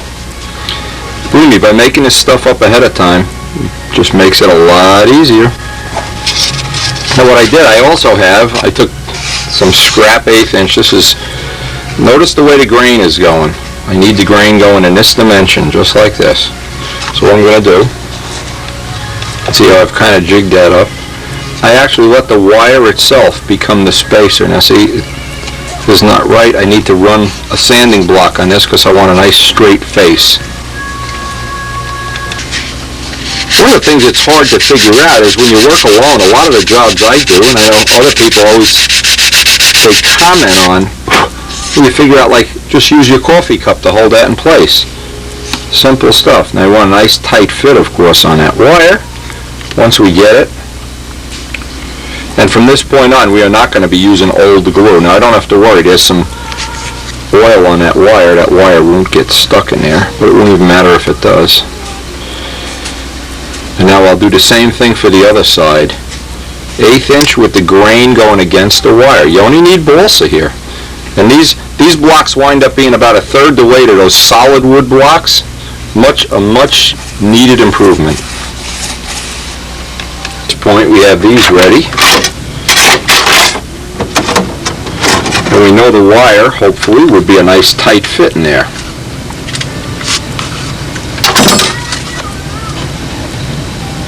I like to seal this whole area with thin CA. Just let it soak in and do its thing right on that edge. You don't even have to cut them apart yet, because we're going to make the hatches and everything in one piece, drill it together, cut it together. And believe me, we've never had a gear failure with these. And if you've seen some of those old videos where when we crashed Tsunami and pulled out the gear and broke the wire, this is the way to put gear in if you want them in forever. Just let that cook off. I just took a piece of scrap 16th plywood. I'm going to make both doors at the same time. Notice the primary grain going in this direction now. Move that piece of 16th plywood to a piece of 64th with the grain going the opposite direction. So now I have really 8 plies of grain here. Now this part is going to be the base of the doors, and I want the part with the 64th plywood going near where on the side that the screws are going to enter on. I'm just dressing off one edge. Yeah, we have really been, and I don't know if I was the original pioneer of these. The way I put the gear in, I guarantee if you put the gear in the way I put them in, you'll never have to worry about the gear. You can pick the plane up by the gear and shake it like a rag doll. But the other way, with those really short wires, it's the length of the wire that goes into the wing that's significant. If you have this short wire where the block is glued to this, you're really in high-risk poker there with no aces. One of the problems a lot of people have when they want to put the screw holes in is they try to, let me get even here, they put the holes in here and then try to hold this up on here and line them up. A better idea. I try to line this up the way it is. I'll lay out the holes with a pen, and they'll be staggered, of course, not real critical. But then I'll drill one hole, put the bolt and a blind nut in, and that holds this in place. And then I can drill the blocks and the blind nuts both at the same time. And then everything goes in at perfect 90 degrees. It's a real nice way to do it. I've never found more than it necessary to have more than 2. And I use 440 bolts. If you really want to be a fanatic, you can use 256. But 440 just makes it, in my book, that little bit of extra security. I want to have it because this is a plane that's going to be powered by a big engine, and I'm going to want to taxi around a lot, and I certainly don't want to have weak, flimsy, spongy gear. You can always use aluminum screws, and here's the location of if you want to get aluminum 440 screws. This is the place I get them from. These are not them. These are just to set this up. Micro fasteners. Here's his 800 number. Guy you deal with is John. You can get a bag of 100 aluminum screws for a pretty good price if you want to go. If you replace all, and I could say you could do this, replace all the screws except the motor mount screws and probably get away with it. Or the screws holding the lead-out wires in. I like steel in that case. Now, if you really want to make this a precision job, you can use a drill guide, and you can get a 440 screw will go right in a number 35. So what I can do is drill out the drill so that the top of the screw will be a nice tight fit, and these will not tend to walk around. That hole is drilled with a precision drill. You can see how nice and tight the fit is. Now I can go to drill press. This holds it in place, and I can just drill the other 3. Take it out, over drill these with because I already have a pilot hole, and I should have a nice precision set of gear blocks when I'm done. See, this is what I'm always looking for in every aspect of my life, is a way to make something a little better and easier at the same time. And that is just a nice little trick. Nice way to get your gear blocks. Now, I'll get the blind nuts in here, and then the next thing is to cut it apart. This is another great, Warren Walker sent me this little penetrating oil. Boy, is this the stuff. This is like professional stuff, not stuff you buy in a store. What I want to do is get a couple of the threads caught on each bolt before I C8 them. And this will just keep, when I put the CA on the bolts, that I don't wind up CAing this all together. A little helper here helping me out. Such a big help. Anyway, that's such a good trick with that oil on there. If you get a little CA in there, oh my God, now you gotta rip the whole thing apart. Right about at this point here that you're glad you have that penetrating oil on the screws. But before I take the screws out now, I want to trim this.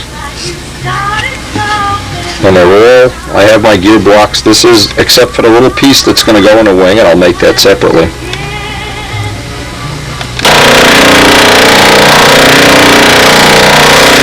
One of the things most people have a lot of problem with, and I've seen, is using those old-fashioned gear blocks with the short wires. If you pick, that was the only thing you picked up off of this tape. It's worth it. Worth it, you don't lose a plane.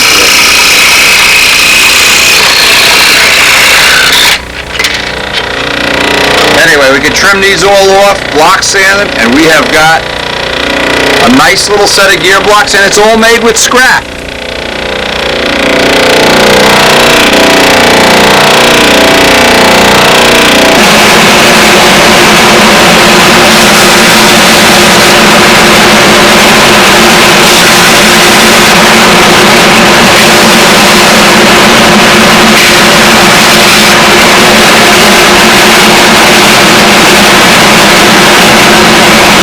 The last little deal is just to trim the screws.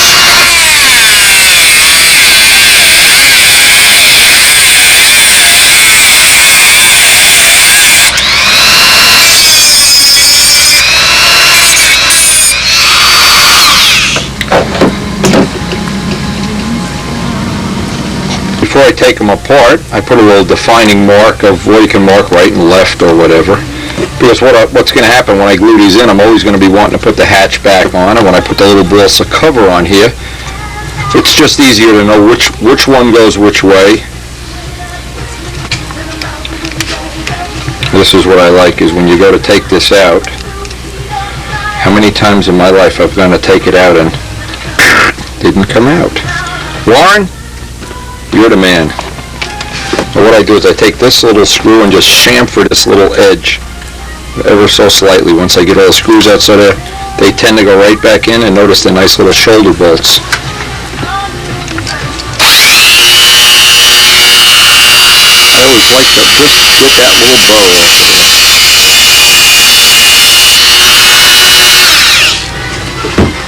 Then of course verify that it's, because these are a nice tight fit now. Beautiful.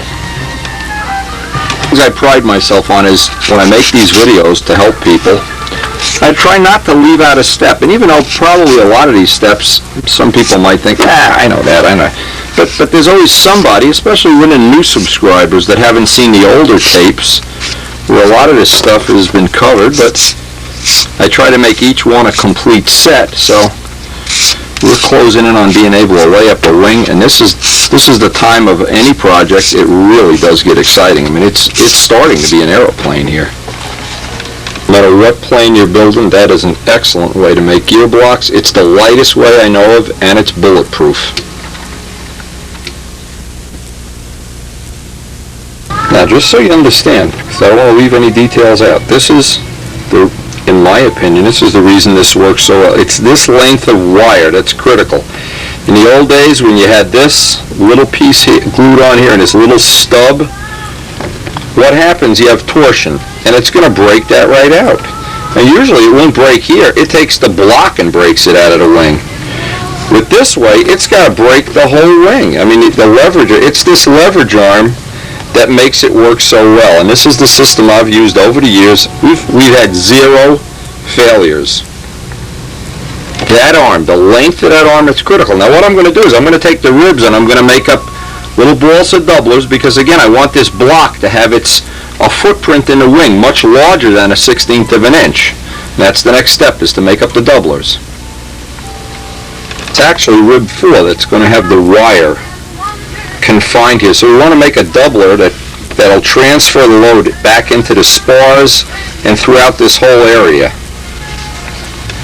It was just glue, and this is, notice it's C-grain 16th. Now on this side, the side that we're actually going to glue the block to, what I'm going to put on this side is 64th plywood with the primary grain running top to bottom. First I'll cut off this extra wood.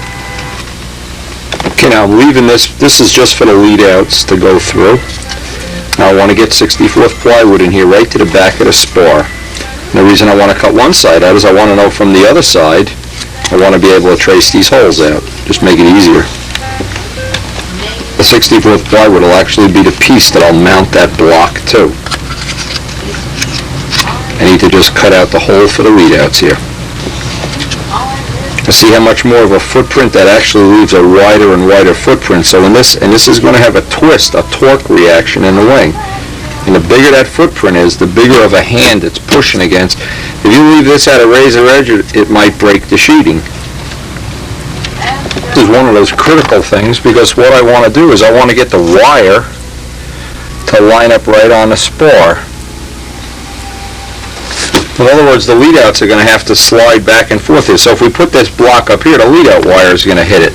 So it's kind of a critical thing. I need to angle it back a few degrees so that I have enough material here that the bolts don't stick out of the wing. When they're tightened, then I make these little hatch covers, and it looks like that's going to be exactly what we need right there. Again, I need to make the notch for the block, and I'm going to have to allow for the block that comes up here. What I want to have is a relatively nice tight fit here. And the next step, I have to lay out my block for up here. From this point on, I also want to make mating surfaces. See how tight that fit is? So I want to make, because there may be a couple of thousandths off, I want to make this to be the inner. So when I assemble a wing, and when I slide this in, this is going to be the inner wing, and I want this to be the inner wing. I want these to join.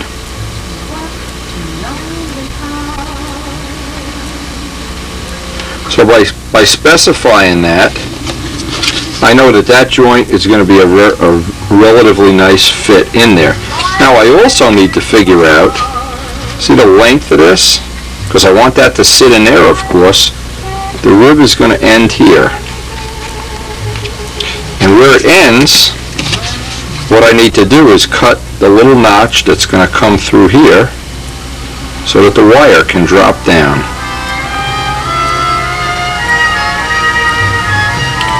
So I'll take the hatch off and just Dremel that out.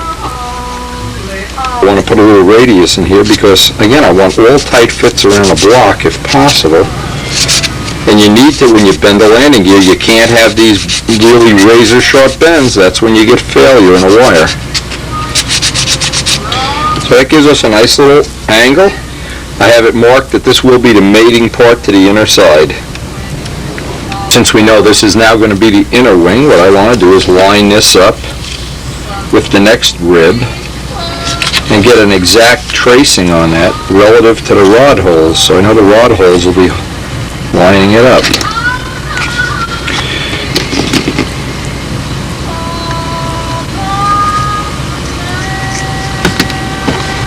I made these a little tight because I want tight fits, and I'll sand the final bit in. Now I want to make 2 balsa doublers. I don't need plywood on this side, but I want the grain going straight up and down, because this block, the only strength we're going to have is that the gear are going to hit and want to push up in this dimension. There's no torsion in this piece. So I'll make 2 16th balsa doublers, very similar to the way these were. C grain with the grain going straight up and down.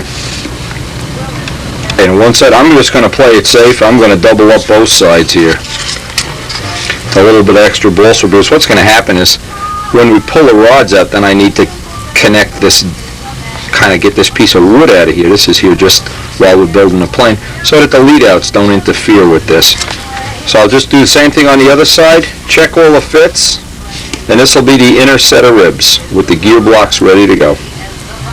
The easiest way is just glue it right on and then trim it.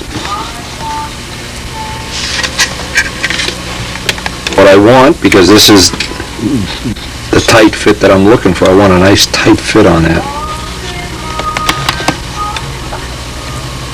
You know, by having all this done ahead of time, this is really a nice way to do it. This, in the past, I've done this after the ring is built.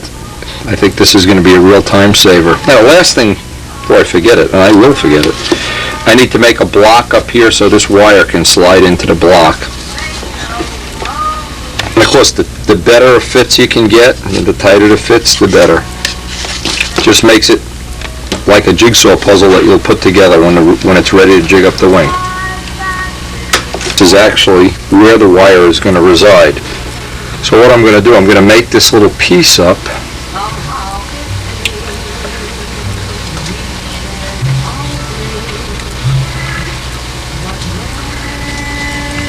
And in here I'll just put, now notice the grain of the light ply. I want to put the 2 pieces of light ply going this way, and then I'll cut the whole thing out.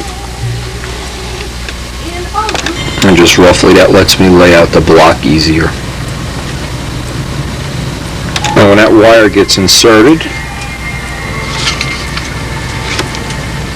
now I'm going to trim this off cut the notch for the spore, and actually the spore will help contain that too.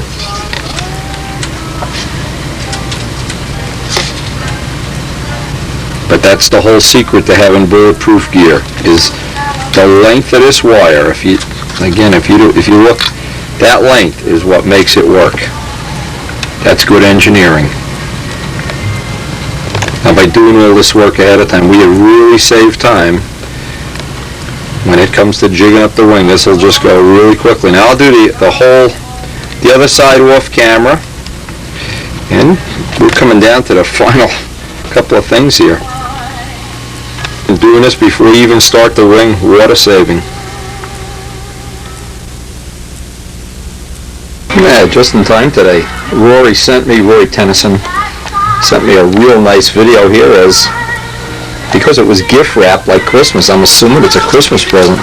But let me tell you something, you never have too many train videos, that's for sure.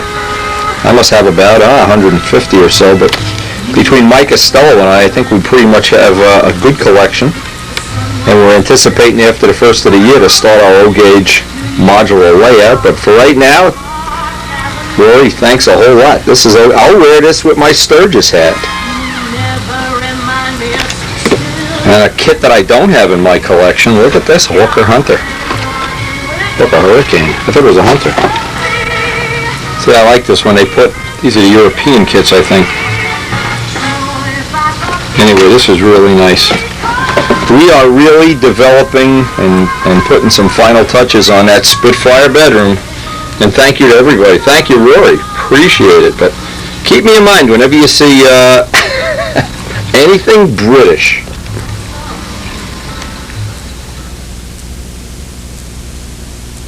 Now, this is the project I've been waiting for. This is the drawing of Kurt Molinex's Corsair. This is by far the best drawing I've ever seen of a Corsair. Now look, check this out.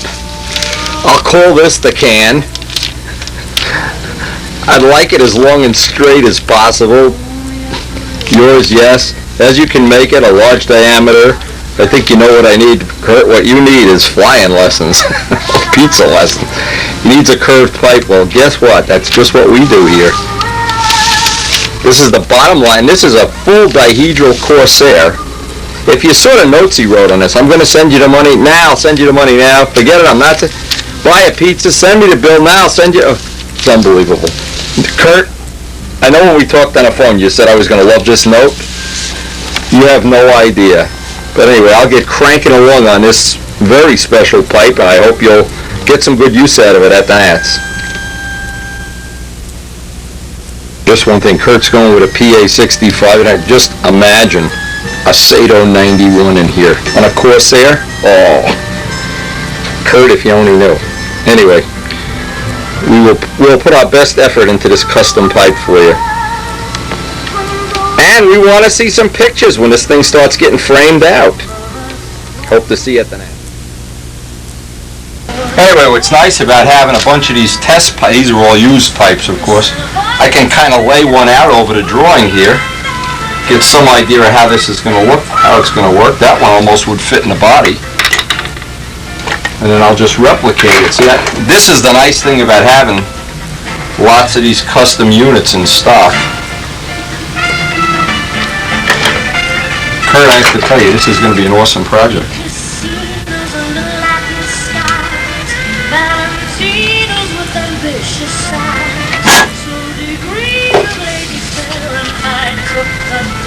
Anyway, this one looks the closest, and I'm going to mail it to him to see if this is going to fit his needs. Normally, I like to make pipes, you know, a couple dozen at a time and then fire up the oven only once. But because Kirk, and believe me, Kirk is one of the guys I really like, and he's building this custom plane, I'm going to get him out some test parts he can go look at within a day or so. And it's that thing that, I don't know, in my case, I think it's true. You're either going to do this or you're not going to do it. And people that pretend to do it and then they don't deliver, I don't know. So even if Kurt doesn't get this thing done by the Nats, having a Corsair and a Typhoon together, pipe, but Kurt, I would be thinking about that 91.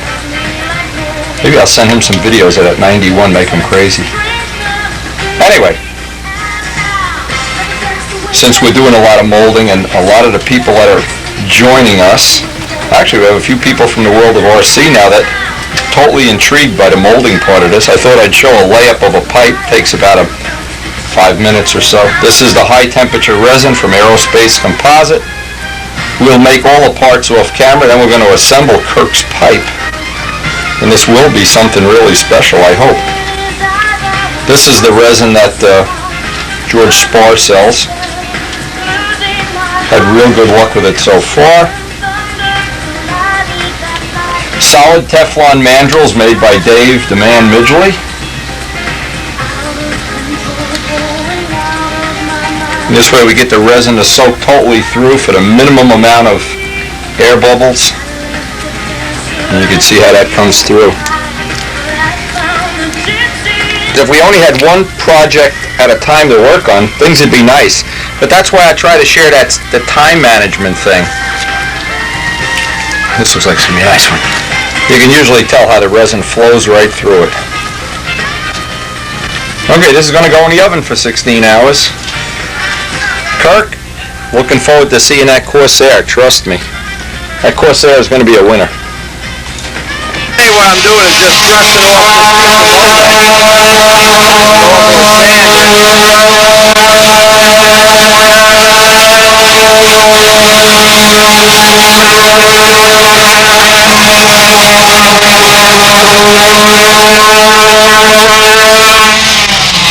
the thing I wanted to see is how much of the extra resin I could get off. And you can see it's pretty much like the wing. I'd probably have to do the last little bit by hand to avoid going through.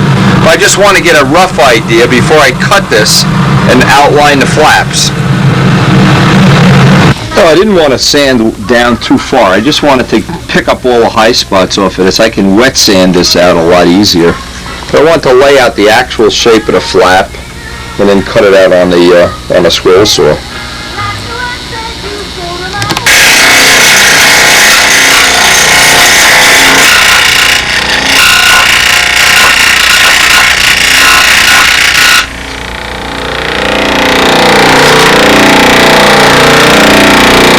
Of course, the next thing I'll true up that edge on some sandpaper. And basically, we got to cut the other side.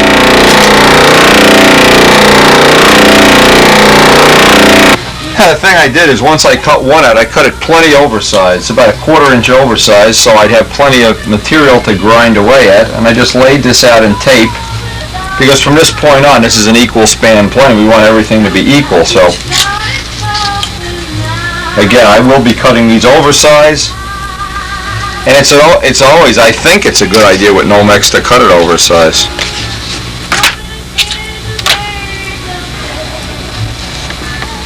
Okay, next step, I want to true these up. Pull a piece of sandpaper out on the glass.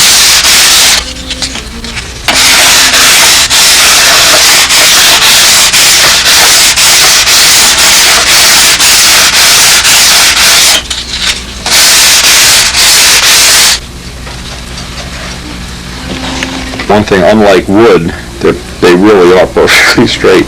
Another thing I'm not sure we'll be able to do is like with a carbon fiber prop, to be able to heat them and put bends in them, like changing the pitch, if you need a little tweak or a little twist or something. Because it's carbon fiber, may be able to do that. Again, that's the interesting part of doing these experiments. You can see another thing, what happened is it picked up the pattern from the paper towels. So you can see how much pressure we had pressing down on that. But when we come time to put the final finish on this, we're going to be able to get a lot more resin off, make these a lot lighter. Even though the goal is not to make them really lighter, the goal is to make them stiffer. Another thing too, I want to get all the dust out of the little cavities.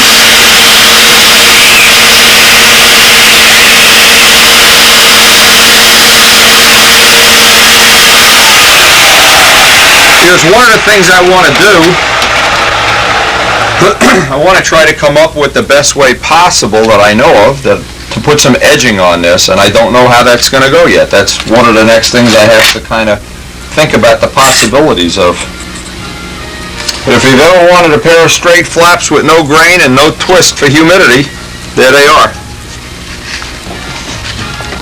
Several choices of carbon here. This is some 14 thou, and I think that's a little too heavy, but I don't know yet. I had some strips of 7, which this is from Aerospace Composites, and I thought, oh, I have this real thin stuff. I don't know how thin this is. It's a real thin unidirectional. So what I did, I stripped off a piece of this, made myself a little jig so that it's holding it even to the edge of the table. And you can see what I'm going to do is run a bead of thin CA right down both sides just to see, because these will not get their full strength until the box is completed. Both sides are completed. So one of the things, this will be a test. Now if this works real well, I can use secondary bonding adhesive when I do this and just place some weights on here. But for now, this will make me a test flap, and that's really the point at which we want to be right now, is just to have a flap we can go fly the airplane on. To set it up, I want to make sure I'm at 90, so I don't have a crooked trailing edge on there. Well, one thing we did learn over the course of this experimental time is, first of all, there's Teflon on the table, or else this for sure would go right onto the table, is how well the CA bonds to the parts made with Nomex. That's been a pleasant surprise.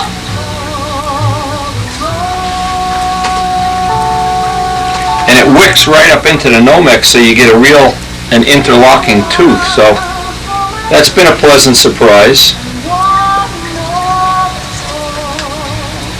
Of course, not all surprises are good.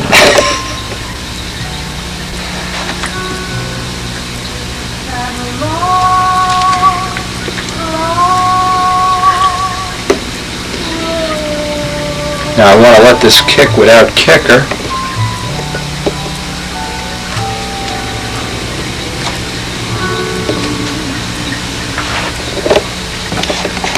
Now, well, we're taking a break to do the mail today. Nice picture came in today from Dwayne Rothman. Dwayne, you're buying all these videos, you're learning everything there is to learn. You probably know more than me because you have a real Mustang, and let's face it, me and Van Jock only have models. Anyway, Dwayne, this, by the way, is a Christmas card, and we are well into the Christmas season here, where we get these neat things from Rory Tennyson and all our friends worldwide, and appreciate them all. Thanks a lot, Dwayne.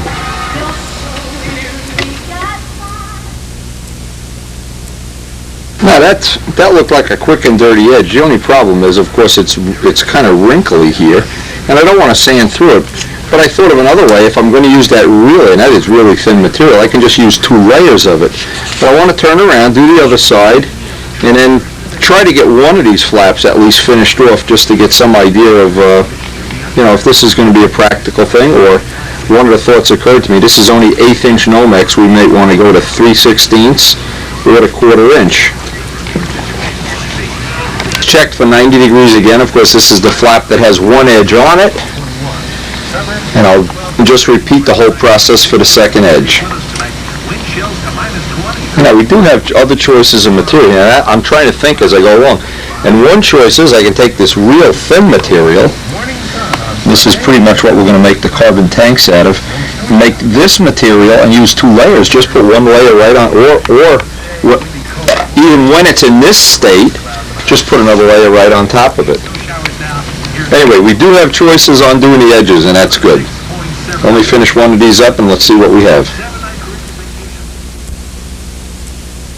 And for several different ways of getting this edge, taking that little extra piece out. The Dremel tool made it.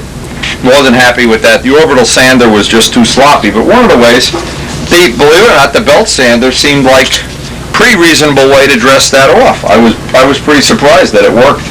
These are the things when you're developing something, because once we get the technology for this that we're happy with it, one of the things we can do is make up a set of spare flaps for Miss Ashley, and then we can compare apples to apples.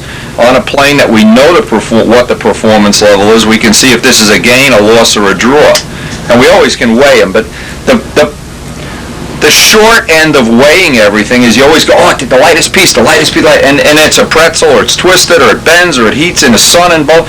The lightest is not always the best, and especially on a flap.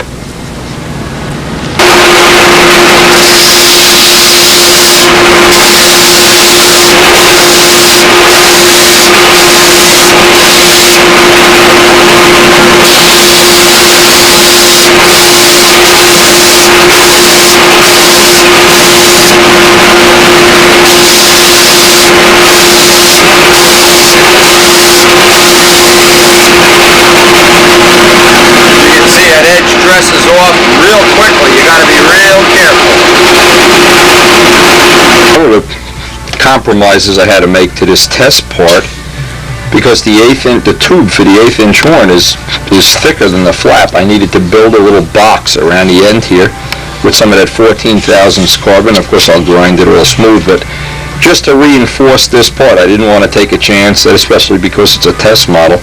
And I think, having gotten this far into the test program, one of the things that I've realized right now is this has got to be 1/4 inch, or else you have to take the horn and smash it down with a hammer like a knife blade and maybe glue it in permanently. We don't want to, because this is going to be a take-apart test plane, but we want to be able to take the flaps off. Now, the part came out being 27 grams. And you can see I could sand down till all these moon craters are done. I could sand down until the cows come home, maybe get it down to 23, 24, I don't know. I'm not interested in doing that right now because it's a test model. What I really was shooting for is flaps less than an ounce, and it looks like we've got them with no problem at all. And I can see that the answer to this whole thing is going to be to squeeze out more of the resin ahead of time and use thicker Nomex. But as of right now, boy, that's a nice... This was definitely a good first part. Now see, this would be a problem if you had an 1/8" balsa flap. The reason we wanted to try it, I wanted to see how thin you could make the Nomex. And believe me, these are serviceable flaps. It's just that this part, you know, in a competition model, you wouldn't want to see that. Maybe you'd want to blend it in with air epoxy or something. But we do have the tube set into the end. We have the thinnest possible edges. The only part of this that I think could really be improving, could spend 2 or 3 hours wet sanding this down or whatever. You certainly could get it, you could get all the moon craters out. Because the material itself is 10 times stronger than you'll ever need. Or if we can find a source of maybe some lighter material. But that's what a test development program is all about. And once you walk through it once, then the answer is try to find ways you can make it better.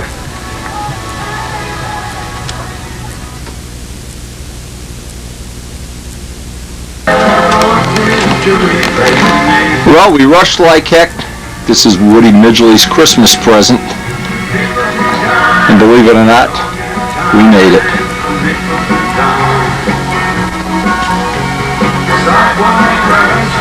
Now, a couple of the things that I realize right now, this is the first of the test parts. We're going to be doing more as money becomes available. But what it proved to me is that we can do this. And that we want to make constant improvements. We're going to certainly we want to make thicker flaps. That's one thing. You can see how much oversized these are. This is a big wing. This is a 780-inch wing. And it's about 15 ounces for the carbon parts and just a tad under an ounce for each of the flaps. But remember, these are ready to paint. You could put the first coat of paint on this, or you could leave them unpainted and just fly as Casminato did with his carbon fiber parts. Just leave them black clear. Wasn't really sure at one time if this was going to be doable, but whenever you can get the first piece, and now we can start one by one chipping away at little things to make it better. But the first one is done. And the next step we're going to do is try to make the built-up wing that's going to be the official Typhoon wing. But if we get this technology sorted out a little bit more, and certainly we're going to try to make that happen, we will have a replacement wing at some future time for Miss Ashley, and for the Typhoon. Just remember, we have a spare fuselage for Miss Ashley, all buffed out, ready to go. Also use the carbon fiber body and the carbon wing, and within the next couple of weeks, we're going to try making a complete carbon fiber stab and elevator. We have that material in-house already. We're just waiting for the convenient time window to do it. Anyway, thanks for joining us. This holiday season has certainly been one of the best. As you can see out our living room window, the snow is falling. And I guess there's nothing better than after a hard day of work to just come up, spend a little time looking at the Christmas tree and thinking how lucky we all are. How many blessings we have and how many things we have to be thankful for. And the memories of those old days with Lionel trains under the Christmas tree. God, the things you can never forget. Anyway, thanks for joining us. Please share the tapes with your friends. Share the hobby. Enjoy every minute that you're alive. And we'll see you on the next tape.